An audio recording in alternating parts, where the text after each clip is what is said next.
किसी ने कहा गोस्वामी जी से ये बताओ, साथ में तो दोनों थे। एक बात याद रखना, यहाँ पर गोस्वामी तुलसीदास जी से पूछा गया कि दोनों दंपति साथ में है, शंकर भगवान है, माता सती है, लेकिन माता सती का नाम खत्म कर दिया, केवल शंकर भगवान का नाम है, तो ऐसा आपने क्यों किया?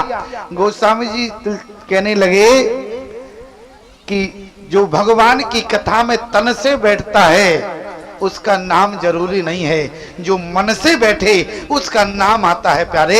इसलिए याद रखना, भगवान की कथा मन से श्रवण करनी चाहिए। अरे तन हो सकता है कि भले ही कथा में रहे, लेकिन मन यदि घर में रहे तो किसी काम का नहीं रहेगा। और यदि काम का बनाना है प्यारे तो तन के साथ मन को रखना। तब इसके बाद अध्यात्म कहता है प्यारे, आपके का नाम जो है 100 अक्षरों में मानस में लिखा जाए। बोले सुनी महेश अरे परम सुख मानी। दो प्यारे सगे भाई थे, उदाहरण से समझना, दो सगे भाई थे। अंतर क्या था दोनों भाइयों में? दोनों सगे भाई थे। एक भाई प्रतिदिन दारू के ठेके पर जाता था और दारू, ठीक है, अच्छा दारू के ठेके पर जाएगा तो आरती अर्चन थोड़ी ना करेगा, क्या करेगा? दारू के ठेके पर जाएगा तो दारू ही पिएगा। और एक भाई प्रतिदिन मंदिर जाता था, और मंदिर में जाएगा तो क्या करेगा? ईमानदारी से बताओ, मंदिर में जाएगा तो क्या करेगा? अरे मंदिर में जाएगा तो झाड़ू लगाएगा, क्यों? जहां गंदगी पड़ी होगी वो साफ करेगा, भगवान की आरती में शामिल होगा, आरती में घंटा बजाएगा। यही काम भक्त का होता है प्यारे। लेकिन एक बात याद रखना, पूर्ण हुआ, दोनों भाई संसार से गए और दोनों भाई प्यारे कहां मिले? एक दरवाजा था स्वर्ग का, दोनों भाई वहीं पर खड़े हैं। जो प्रतिदिन मंदिर जाता था उसने सोचा कि हमारे लिए तो स्वर्ग का दरवाजा होगा, तो मंदिर जाने वाला स्वर्ग के दरवाजे के सामने खड़ा हो पर आ गए।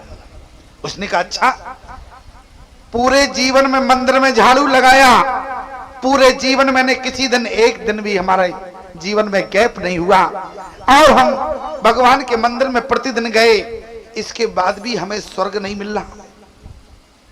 और जो दारू के ठेके पर जाता था प्यारे, मैं आपसे निवेदन करूं, आप बुद्धिमान हैं, सभी पढ़े लिखे हैं, लेकिन जरा विचार करना, हमारे सम्मानीय श्री संचालक जी पत्रकार जी हैं, इनसे हमारी काफी देर वार्तालाप हुई, और ये भी जानते हैं कहानियां झूठ होती हैं, कहानी झूठी हो सकती है, लेकिन एक बात याद रखना, हमें कहानी नहीं देखना है, कहानी के उद्देश्य को देखना है। कहानी का उद्देश्य उत्कृष्ट होता है, इसलिए कहानी के उद्देश्य पर ध्यान देना चाहिए। जब दोनों भाई मरकर गए प्यारे, तो एक स्वर्ग के दरवाजे पर जाने लगा जो मंदिर जाता था।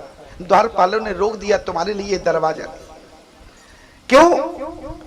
वो भाई पहुंचा, बड़ा भाई जो दारू के ठेके पर जाता था, तो बड़े भाई ने कहा हम तो जिंदगी भर दारू के ठेके पर गए हैं, और इसके बाद वो तो नरक के दरवाजे में जाना लगा, तो वहां पर भी उसे द्वारपालों ने रोक दिया। जो नरक के दरवाजे पर द्वारपाल थे उन्होंने कहा भैया तुम गलत दरवाजे पर आए। उसने कहा नहीं भैया, हम तो सही दरवाजे पर आए, जीवन भर मैंने दारू पिया, आज तक कभी भगवान के दर्शन नहीं किया, भगवान के मंदिर में नहीं गया, इसलिए मेरे लिए तो यही द्वार है, मुझे नरक ही मिला होगा। लेकिन इसके बाद नरक के द्वारपाल ने कहा नहीं भैया, तुम्हारे लिए स्वर्ग का दरवाजा खुला है, और तुम्हारे ये नरक तो तुम्हारे भाई छोटे भाई को मिला है।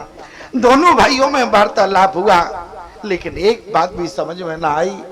दोनों भाइयों को प्यारे एक बात जब समझ में ना आई, तो दोनों भाई सोचने लगे। बड़े भाई ने कहा तू जीवन भर मंदिर गया, लेकिन इसके बाद भी तुम्हें नरक मिल रहा है। छोटे भाई ने कहा भैया तू तो जीवन भर दारू के ठेके पर जाता रहा, लेकिन इसके बाद भी तुम्हें स्वर्ग मिल रहा है। बात समझ में नहीं आई। दोनों में वार्तालाप हो रही थी, तब तक स्वर्ग का द्वारपाल बोल खड़ा हुआ, स्वर्ग के द्वारपाल ने कहा भैया मैं तुम्हें समझाता हूं बात क्या है। स्वर्ग के द्वारपाल ने कहा मैं तुम्हें समझाता हूं बात क्या है। और इतनी देर में प्यारे स्वर्ग के द्वारपाल ने कहा कि तुम दारू के ठेके पर तो जाते थे, लेकिन ये बताओ दारू के ठेके पर जाकर तुम प्रतिदिन विचार क्या करते थे। तो उसने कहा मैं प्रतिदिन दारू के ठेके पर यही विचार करता था कि मेरे भाई की जिंदगी देखो, अरे हमारी जिंदगी देखो कि आज मैं पूरी मेरा जीवन दारू के ठेके पर चला गया, लेकिन मेरे छोटे भाई की जिंदगी देखो जो प्रतिदिन मंदिर जाता है और वहां मंदिर में जाके भगवान के दरबार में सेवा देता है, इसलिए मेरे भाई की जिंदगी धन्य है, लेकिन मेरी जिंदगी बेकार हो गई। और उसी समय छोटे भाई से कहा कि तुम मंदिर जाते थे तो क्या विचार करते थे। छोटे भाई ने कहा मैं यही विचार करता था कि मेरा बड़ा भाई दारू के ठेके पर जाता है, दारू पीता है, मौज मस्ती करता है, और मैं यहाँ भगवान के मंदिर में आता हूँ। तो उसी समय द्वारपाल ने कहा कि तुम्हारा तन तो मंदिर में था, लेकिन मन दारू के ठेके पर था। और दारू के ठेके वाले से कहा कि तुम्हारा तन दारू के ठेके पर था, लेकिन मन तुम्हारा मंदिर में था। इसलिए याद रखना प्यारे, तन से गति नहीं होती है, ये तो मन से होती है। इसलिए माता सती तन से विराजमान थी और मन से तो प्यारे केवल शंकर भगवान विराजमान थे।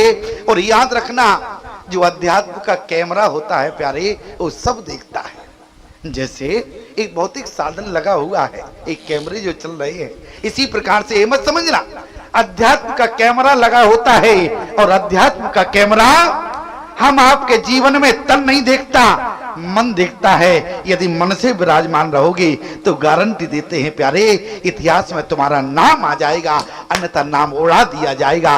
क्यों? क्योंकि तुम तन से विराजमान नहीं हो, मन से रहोगे, तब अध्यात्म कहता है तुम्हारा नाम